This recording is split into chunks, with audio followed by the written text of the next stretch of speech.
Welcome to another video, and let's solve this interesting radical problem for the value of x. So what I'm going to use here is I'm going to use trigonometric method to solve this, and we should know that the range of this x is 0 less than or equals to x less than or equals to 1. So that is the ranges, and on getting this we are going to suppose I set x to be equals to sine square t, and where the value of t here is a member of a closed interval 0 comma pi divided by 2, as the pi is 180. All right, on getting this, so the next thing we are going to do here is we try to replace x with sine square x in the given problem. Then we are going to have root sine square t plus the general root of, we have x, which is sine square t, minus the square root of 1 minus sine square t, everything equals to 1. Then we know that we have some identity we are going to explore here. If you have 1 minus sine square t, this is equals to cos square t. And if any of this is taking the square root, like if you have cos square t, it reduced to only cos t. Similarly, if you have square root of sine square t, it reduced to sine t. So for this, we have sine t plus, while this is going to be, so we have this as sine square t, it will not change, then minus, here becomes cos t equals 1.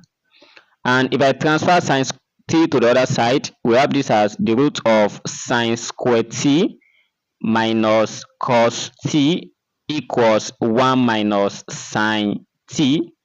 And indeed, by taking the square of both sides, we have this as sine square t minus cos t equals 1 minus sine t all raised to power of 2.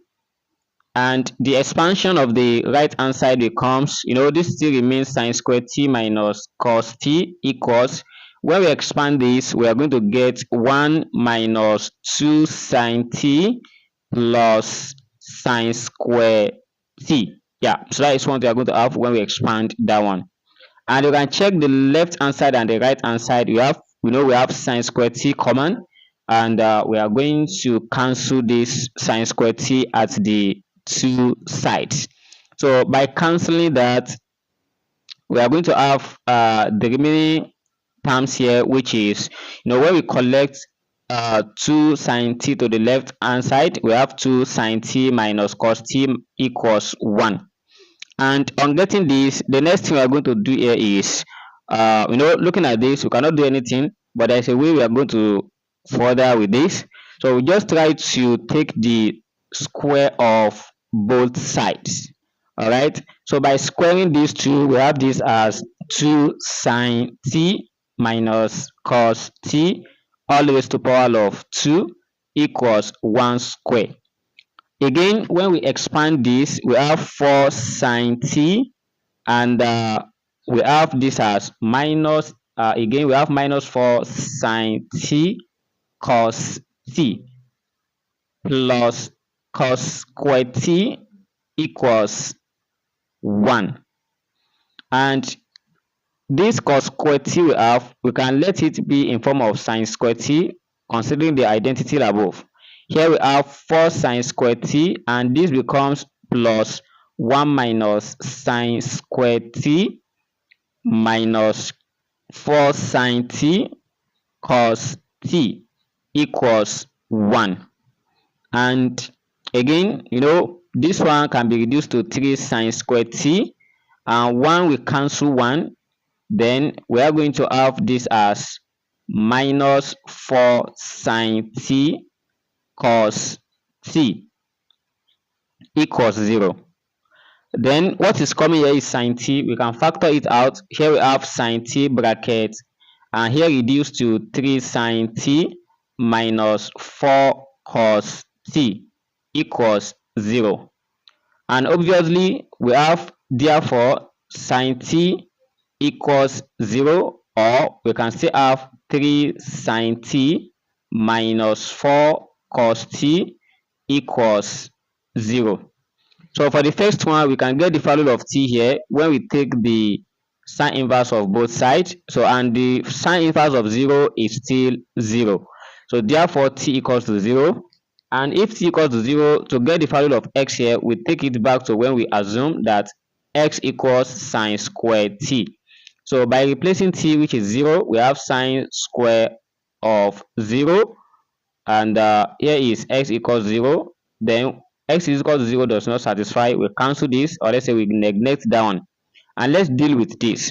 So by dealing with this, we have 3 sine t equals 4 cos t, and by dividing both sides by cos t in this, okay, so we try to divide both sides by cos t, and when we do that, cos cancel cos t here, and when it cancelled, what you are going to have left is 3 sine t divided by cos t equals 4, and sine over cos is tan, which is equals to 4. Then we divide both sides by 3, then we have tan t equals 4 divided by 3. So we start this, and what to do next is we are going to take the square of both sides. So by doing that, we have this as tan square t equals to, when we take the square of this, it becomes 16 divided by 9. And on getting this, we are still going to recall from the identity of 1 plus tan square t equals to sec square t. Yeah, so that is another identity for the relationship between tan and sec. Then we have this as 1 plus, tan square t is 16 divided by 9. Then everything equals sec square t. We can just try to place sec square t at the left hand side. Then we have sec square t equals, the entire of this becomes 25 divided by 9 when we apply the LCM. Then on getting this, we can take the square root of both sides. So when we take the square root of both sides, we try to neglect the negative side of this, and here becomes 25. Square root of 25 is 5, and square root of 9 is 3. So if sec t equals to 3, but don't forget that we can still call sec t as 1 over cos t, which is equals 5 divided by 3. So by making cos t the subject of the formula, we are going to have cos t equals 3 divided by 5. But what I need here is, I need sine, not cos. Then we are going to recall from the this triangle, which is the right angle triangle. If you have a right angle triangle like this, and suppose I call this one the angle less than 90, and if this is cos t is adjacent divided by hypotenuse. So as 3 is adjacent and the longest side here is hypotenuse, which is 5. So where if I call this one angle 90 here, which is perpendicular, so there becomes 3. And y for this is 4, which is the opposite side. It's going to be 4 by applying the Pythagoras theorem. So if this is t, then we are going to have sine t here equals to opposite divided by hypotenuse, which is 4 divided by 5. So on getting this 4 divided by 5, we're now going to assume that, let's say we conclude that sine t equals 4 divided by 5.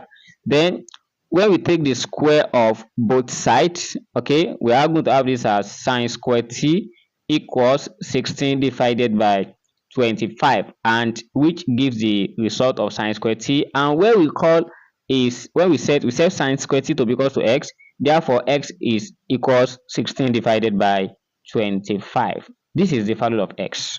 All right, and don't forget to subscribe to this channel and turn on the notification bell. So let's continue with how to verify this. I've already neglected the x equals to 0. Then let's see if this equals it satisfies this problem. And given this problem, we have a and plus here is root x. So and if x equals 16 divided by 25, we have this as 4 over 5 when we take the square root of it.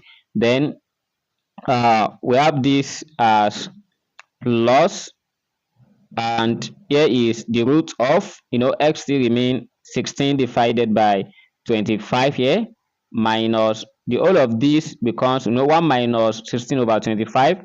That is going to be 9 divided by 25. And when we take the square root of 9 over 25, it becomes 3 over 5. So when we have 3 over 5 here, we try to find the LCM of the numbers in the root Doing that, we have this as 1 divided by 25. When we do it, then the next thing is we have 4 over 5 plus 1 divided by 5, which everything is 5 over 5, and 5 over 5 equals to 1, and which proves that x equals to 16 over 5 satisfy this problem. Thanks for watching, and please don't forget to subscribe and like this video. I will see you in the next class. Bye bye.